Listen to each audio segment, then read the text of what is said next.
శ్రీమాత్రే నమః. నేను మీ చెల్లా జ్యోతిర్మయి. ఓం వైబ్స్కు స్వాగతం. ఈ వీడియోలో శంకరాచార్యుల వారు మండన మిశ్రతో శృంగేరి శారదా పీఠం స్థాపించడం గురించి తెలిపే ప్రయత్నం చేస్తాను. శ్రీ ఆదిశంకరాచార్యుల వారు ఉభయ భారతి అడిగిన ప్రశ్నలకు జవాబు చెప్పుటకు ఒక నెల గడువు అడిగారు. మండన మిశ్ర ఉభయ భారతి దంపతులకు వీడ్కోలు పలికి శంకరాచార్యులు ఒక అరణ్యానికి శిష్యులతో వెళ్ళి అక్కడ ఒక చెట్టు కింద కూర్చుని ధ్యానంలో ఉండిపోయారు. అప్పుడు అమరక దేశపు రాజు హఠాత్తుగా మరణించాడని, కొద్దిసేపట్లో అతనికి అంత్యక్రియలు జరగనున్నాయని తెలుసుకొని శంకరాచార్యులు వారి శిష్యుడి పద్మపాదుడిని పిలిచి తను యోగశక్తితో పరకాయ ప్రవేశం చేయనున్నాను అని చెప్పి మరలా వచ్చు వరకు తన దేహాన్ని కాపాడవలసినదిగా చెప్పారు. అది విన్న పద్మపాదుడు సంసార మాయలో పడితే బయటపడటం కష్టం అని అన్నారు. శ్రీ శంకరాచార్యులు పద్మపాదుడికి నచ్చచెప్తూ, శ్రీ ఉభయ భారతి గారు అడిగిన ప్రశ్నలకు జవాబులు చెప్పాలంటే ఇలా పరకాయ ప్రవేశం తప్పకుండా చేయాలి అని చెప్పి శంకరాచార్యుల వారు అనునయించారు. వెంటనే శంకరాచార్యులు బ్రహ్మరంధ్రం ద్వారా ఆత్మరూపుడై బయటకు వచ్చి అమరకు రాజు దేహంలో ప్రవేశించాడు. వెంటనే గురువు దేహాన్ని శంకరాచార్యుల శిష్యులు చెట్టు తొర్రలో దాచి కాపలాగా అక్కడే ఉన్నారు. చనిపోయిన రాజు శరీరంలో శంకరాచార్యుల వారి ఆత్మ రాజుదేహంలో ప్రవేశించగానే వెంటనే రాజు సజీవంగా లేచి కూర్చున్నారు. అది చూసి అందరూ ఆశ్చర్యపోయారు మరియు ఆనందపడ్డారు.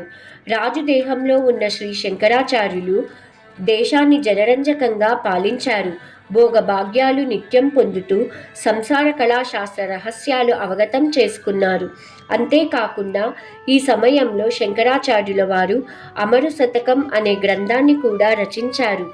రాచమర్యాదలు, విందులు, సుఖాలు చవిచూశారు. రాజ్యం ఇంత గొప్పగా జరుగుతూ ఉండటంతో మంత్రులు తమ రాజుదేహంలో ఒక మహాపురుషుడు ప్రవేశించాడు అనే నిర్ణయానికి వచ్చారు. ఈ రాజ్యం ఇలాగే హాయిగా ఉండాలంటే, తమ రాజు దేహం విడిచి ఆ మహాపురుషుడు వెళ్ళిపోకుండా ఉండాలంటే ఆయన ఎక్కడో విడిచిపెట్టిన దేహం కనిపెట్టి నాశనం చేయాలని నిర్ణయించారు. మంత్రులు రాజ్యభటులను పిలిచి ఆ దేహం వెతికి దహనం చేయమని ఆదేశించారు. రాజ్యభటులు దేహం కోసం వెతుకుతున్నారని కనిపెట్టిన శంకరాచార్యుల శిష్యులు రాజ్యభటుల నుండి గురువు భౌతిక దేహం కాపాడటం కష్టం అని భావించి గురువును అన్వేషించడం మొదలుపెట్టారు. శ్రీ శంకరాచార్యుల వారు అమరకు రాజు దేహంలో ఉన్నారని తెలుసుకుని శంకరాచార్యుల వారి శిష్యులు గాయక బృందం వేషాలు కట్టి అంతఃపురంలో ప్రవేశించారు. పద్మపాదుడు గురువు దగ్గరకు చేరి గతం గుర్తు చేస్తూ పువ్వులో ఇరుక్కున్నావు తుమ్మెద అంటూ పద్మపాదుడు గానం చేయగానే దేహంలో ఉన్న శంకరాచార్యుల వారికి పూర్వస్మృతి కలిగింది. వెంటనే యోగశక్తితో రాజుదేహం నుండి బయటకు వచ్చి తన సహజ దేహం దాచి ఉన్న అడవిలోకి వచ్చి చేరాడు. అరణ్యంలో రాజభటులు శంకరాచార్యుల వారి దేహాన్ని కనిపెట్టి చితిపై పేర్చి నిప్పంటించారు. కానీ ఆ క్షణంలోనే శ్రీ శంకరాచార్యులు తన ఆత్మని దేహంలో ప్రవేశపెట్టి లేచి కూర్చున్నారు.